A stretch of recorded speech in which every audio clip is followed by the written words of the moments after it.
This was a season that came down to a big decision for Craig Conroy. Was he going to keep some pending UFAs and push in, or was he going to sell them off? He ends up selling them off. So when you look at this season and the assets he brought in, from the scope of the rebuild or the retool, whatever you want to call it, was this season a success?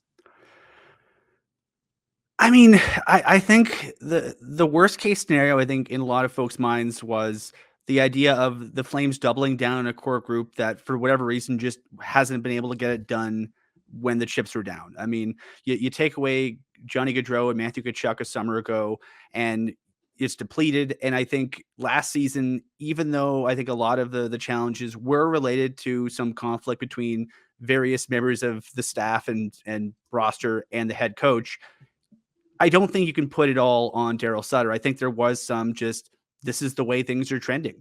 And I'll give Craig Conroy a lot of credit. He sat before us in May and said, we're going to go young and I'm not going to let guys leave for nothing. And we're sitting here 78 games in, and Connor Zary became a regular player of the team this year. Martin Postel became a regular member of the team.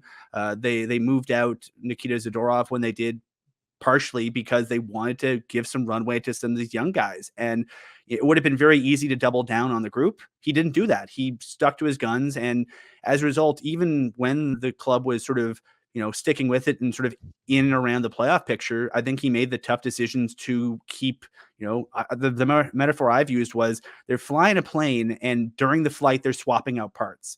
And the fact that they stuck around in the playoff picture as long as they did is a minor miracle. So I think based on the context of the season and what they needed to accomplish, I don't think it can be considered anything but a success.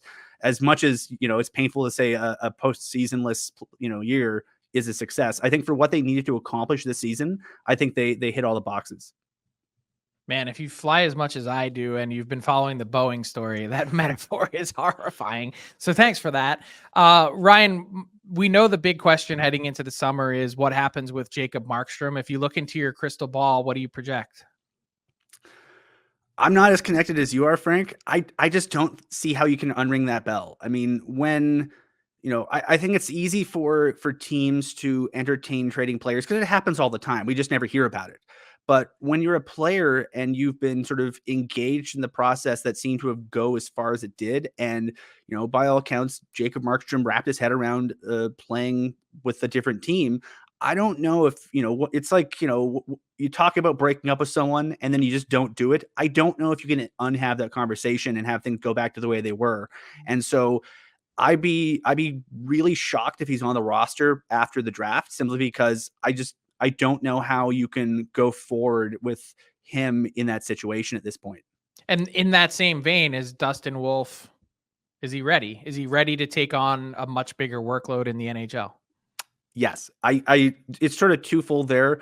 I don't know what's left for him to accomplish at the American Hockey League level. He spent 2 years in the AHL, goalie of the year, both years, MVP last year. And this year he's sort of had the, unenviable task of sort of yo-yoing. He's been up and down and he's been sort of thrown into some very odd situations as a third year pro. And, I think he's done it as about as well as you can, but now it's sort of a case of, okay, he's dipped his toes in the water and he didn't drown. So now you got to sort of give him a chance to actually have a run with this. And my guess is that the Flames goaltending tandem is, Dustin Wolf and somebody else, but I don't know exactly who the somebody else is, given Markstrom's overall situation and Dan Vildar's significant injury and surgery. One of the approaches Conroy had was not just getting 18, 19-year-old prospects. He went out and added in these trades pieces that can help the roster. Now we know how good Sharon Govich has obviously been. Kuzmenko was picked up, and Miramanov on the blue line as well. Heading into this summer, what do you think his kind of approach or strategy would be? And maybe what do you think it should be if you were in his shoes? Should it be a harder lean to the future? We take a look at some of the pending UFAs here as well. Or do you think he should be going out and maybe trying to add a little bit of talent to keep this team afloat and not a pure basement dweller like a San Jose? Well, Craig's been pretty adamant that he doesn't want the team to sort of get used to losing because, I think I think it's tough to ask Canadian fans to watch a losing team, even if they know it's building towards something. This was a team that, even when Brad Living began his retool, rebuild, whatever in 2014, the building was still mostly full because fans knew what direction they were going in. And I think in this market, the fans will give them a certain amount of runway based on how transparent they've been about the process. But I also think you need to put a product on the ice that has some competitive value. And so I think you're looking at potentially, being a player in free agency. And given the salary cap's going to go up, but if you look around on Cap Friendly, a lot of teams have already spent most of the cap increase. You guys just finished talking about Vegas and their precarious cap situation, even with LTIR.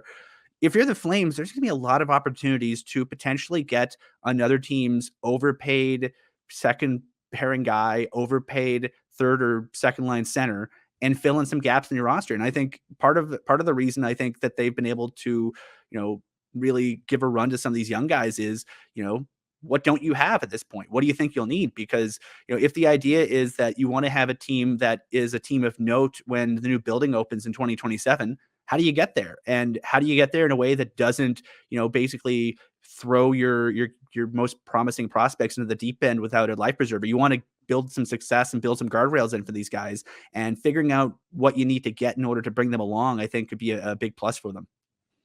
Ryan, we've talked nauseatingly enough this week about arenas, but you just mentioned the new building in Calgary. You have covered that story like a blanket. You've murdered it. No one has been as nearly as complete as you have. What's the latest quickly on timeline and when we can expect to see some construction? The clever thing they did was last time they did all their permitting through one permit, which basically means you can't do anything till that one permit is done. And anyone who's done anything with a level of government knows it takes sometimes several months to get big things out, through the queue.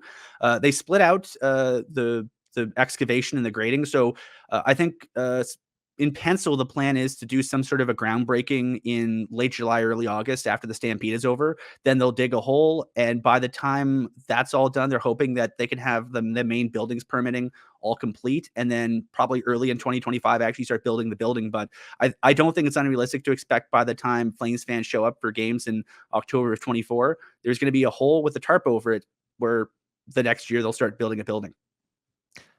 Appreciate your time here, Ryan. Have a good weekend, man. Take care, guys. What's up, hockey fans? If you enjoyed that video, then you need to be hitting the subscribe button right here at Daily Faceoff. Exclusive interviews and analysis from our hockey insider Frank Saravalli, fantasy updates from Brock Sagan, and a daily live show at noon Eastern, Monday through Friday. You don't want to miss any of the fantastic content, so hit that subscribe button.